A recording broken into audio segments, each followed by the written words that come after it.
मेरा नाम है शिवम और आज हम बात करने जा रहे हैं वर्ल्ड वार फर्स्ट यानी पहला विश्व युद्ध। तो अभी तक आप अपने हमारे चैनल को सब्सक्राइब नहीं किया है तो ज़रूर सब्सक्राइब करिए। तो चलिए बिना देरी के वीडियो स्टार्ट करते हैं।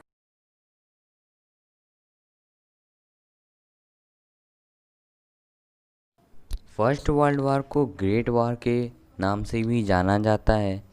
ये चला था 28 जुलाई 1914 से नवंबर 1918 तक। जहाँ तक कंट्रीज इसमें शामिल थी, इसमें दो ब्लॉक्स बने थे, allied power and central power. अब जानते हैं युद्ध के क्यों हुआ था। ज़्यादातर कंट्रीज़ इसलिए युद्ध करती हैं क्योंकि अपने आप को डेवलप करने के लिए और एक्वायर वेपन के लिए। ये युद्ध दो ग्रुप्स के बीच लड़ा गया था, जिसमें एलाइड पावर और सेंट्रल पावर। अब हम बात करने वाले एलाइड पावर में कौन कौन सी कंट्रीज़ थी। तो एलाइड पावर में कंट्रीज़ थी Britain, Russia, Italy, USA and Japan, और भारत अभी ब्रिटेन के राज्य में था। अब हम बात करने वाले सेंट्रल पावर में कौन कौन सी कंट्रीज़ थी। इसमें थी जर्मनी, ऑटमन एम्पायर और ऑस्ट्रिया हंगरी। अब आप बात करने वाले हैं मुख्य अलायंसेस यानी संधियाँ। अपनी पावर के संतुलन को बनाए रखने के लिए अलग अलग देशों ने एक दूसरे के साथ गुप्त समझौते कर लिए। किसी दूसरे देश को इस बात का पता नहीं चला था कि इन देशों के बीच अलायंसेस यानी संधियां हैं। इसमें दो अलायंसेस बनी थी। Number 1 triple alliances. ये जर्मनी, ऑस्ट्रिया हंगरी और इटली के बीच 1882 में हुआ था, जिसके अनुसार अगर कोई देश इसमें से एक पे भी हमला करता है तो ये तीनों मिलकर उसका डिफेंस करेंगे। Number 2 triple Anton. ये 1907 में फ्रांस, ब्रिटेन और रसिया के बीच हुआ था। अब बात करने वाले युद्ध के कारणों के बारे में। तो सबसे पहले अलायंसेस यानी संधियाँ, इसके कारण कई देशों ने युद्ध में हिस्सा लिया। नंबर 2 पे है मिलिट्रिज्म।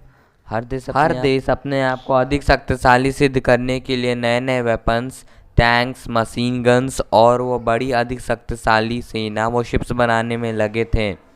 इन सभी चीज़ों में ब्रिटेन और जर्मनी सबसे आगे था। वहाँ इंडस्ट्रियल रिवॉल्यूशन काफ़ी तेज़ी से बढ़ रहा था। इसी दौड़ में अपने आप को आगे रखने के लिए सभी देशों ने अपनी पावर को इस्तेमाल किया। उस समय के पश्चिमी यूरोप के देश चाहते थे कि वह दूसरे देश पे अपना राज करके अपनी मैन पावर यानी आर्मी और सभी रिसोर्सेज बढ़ाए। ब्रिटेन इस मामले में सबसे आगे था। इसने भारत को भी अपने कब्जे में कर लिया था।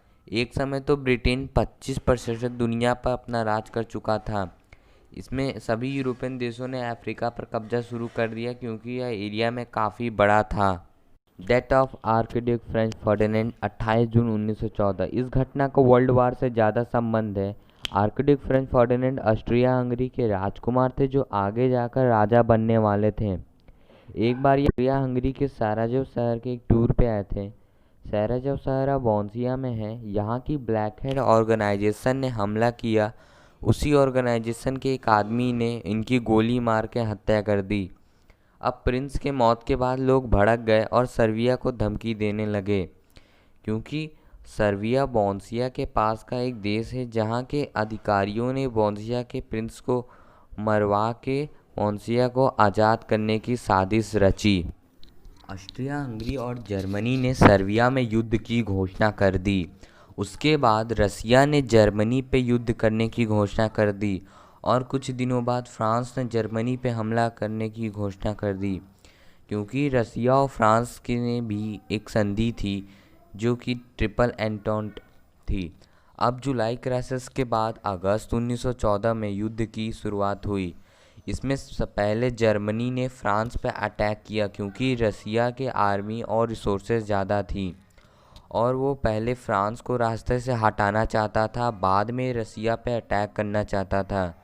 इसके लिए उन्होंने बेल्जियम का रूट चुना और फ्रांस पे अटैक किया, जिसे जैसे ही जर्मनी की आर्मी बेल्जियम के रास्ते फ्रांस में घुसी, ब्रिटेन ने जर्मनी पे युद्ध की घोषणा कर दी।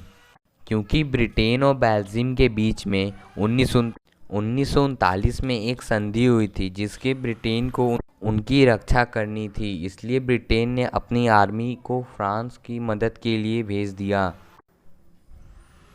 जर्मनी फ्रांस में घुसने में तो सफल हो पाया, लेकिन फ्रांस को हरा नहीं पाया क्योंकि ब्रिटेन ने आकर फ्रांस की मदद कर दी। और दूसरी ओर ईस्ट में जर्मनी ने रसिया के 3 लाख सैनिक मारकर पछाड़ दिया। उसके बाद ऑटोमन एम्पायर ने रसिया पे 29 अक्टूबर 1914 में अटैक किया क्योंकि यह पुराने दुश्मन थे और अपने आप पे कंट्रोल करना चाहते थे। इसका दूसरा कारण यह भी है कि रसिया जिस समुद्री रूट से दुनिया के साथ जुड़ा था वो ऑटोमन एम्पायर के रूट से जाता था। ऑटोमन एम्पायर के पास डार्डनर स्ट्रेट के ओर से जाता था। आप इस मैप में देख सकते हैं कि यह रूट रसिया का मेन ट्रेड रूट था। तो रसिया चाहता था कि ऑटोमन एम्पायर उसके रास्ते में कोई बाधा ना डाले, इसलिए यह दोनों युद्ध में उतरे। उसके बाद ऑटोमन एम्पायर ने सुएज कैनाल पे हमला कर दिया क्योंकि ब्रिटेन और इंडिया को जोड़ने वाली यह मुख्य कड़ी थी। हालांकि बाद में इसे बचा लिया गया। लगभग 3 साल तक ना जर्मनी आगे बढ़ा ना फ्रांस। उस समय लड़ाई ट्रेंचेस में होती थी। ये ज़मीन के नीचे नालियों जैसी निकाले जगह होती थी जहाँ सैनिक छुप के गोलियाँ चलाते थे और ये डिफेंस में भी काफ़ी काम आती थी। सैनिक ज़्यादातर समय अपना यहीं बिताया करते थे।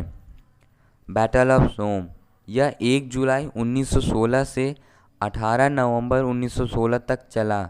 इसमें एलाइड पावर के एक दिन में 80,000 सैनिक मारे गए।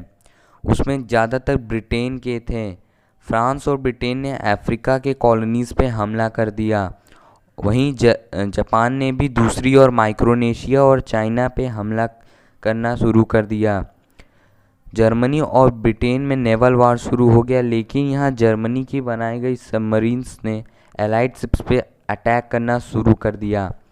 इन सबमरीन्स को यू बोट भी कहा जाता है। पहले तो जर्मनी एलाइड शिप्स पे ही हमला किया करता था, लेकिन बाद में जर्मनी पैसेंजर शिप्स पे भी अटैक करना शुरू कर दिया, जिसमें आम लोग अमेरिका से यूरोप जाते थे।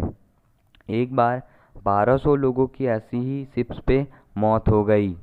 इसलिए अप्रैल 1917 में अमेरिका ने वॉर को ज्वाइन किया क्योंकि अमेरिका के बहुत सारे लोग इस वॉर में मारे गए।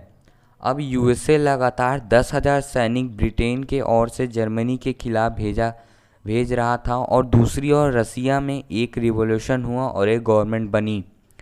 कुछ समय बाद अक्टूबर 1917 में एक और क्रांति आई जिसमें लेनिन नाम के नेता ने सत्ता में आने के बाद जर्मनी के साथ एक शांति समझौता किया और अपनी ओर से युद्ध को रोक दिया।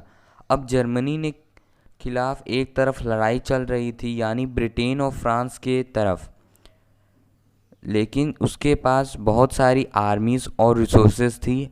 अब अंत में एलाइड पावर ने हर तरफ से युद्ध जारी रखा और सेंट्रल पावर से यानी जर्मनी, ऑटोमन एम्पायर और ऑस्ट्रिया हंगरी को हरा दिया।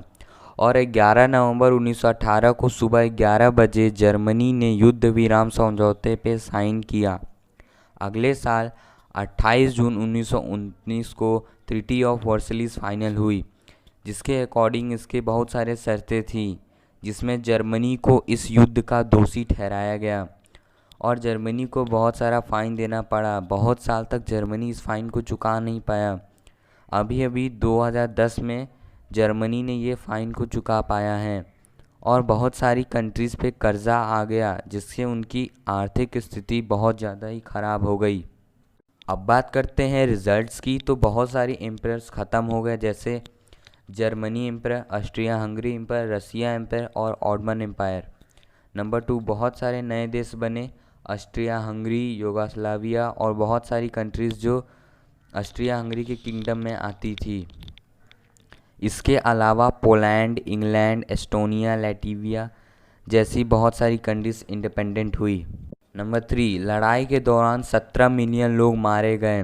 नंबर 4, कई बीमारियां फैलने के कारण 50 मिलियन लोग मारे गए। नंबर 5, मेल पॉपुलेशन बहुत कम हो गई। नंबर 6, वर्ल्ड वार के बाद बहुत सारे देश उधार में चले गए। नंबर 7, जर्मन कॉलोनीज़ पे अब ब्रिटिश और फ्रांस का राज था। नंबर 8, यूएसए इंटरनेशनल पावर बनने वाला था। नंबर 9, बहुत सारे लोगों की जॉब चली गई। अब बात करते हैं effect of world war on India. उस समय भारत ब्रिटिश कॉलोनीज था, तो लगभग 13 लाख भारतीय सैनिक ब्रिटिश की ओर लड़े और लगभग 50,000 सैनिक मारे गए और इसके लिए इंडिया गेट मेमोरियल बनाया गया है। आशा करता हूँ कि आपको ये वीडियो अच्छा लगा हो, तो प्लीज़ अगर वीडियो अच्छा लगा तो प्लीज़ चैनल को सब्सक्राइब करिए, बेल आइकन दबाइए और लाइक करिए और शेयर करिए।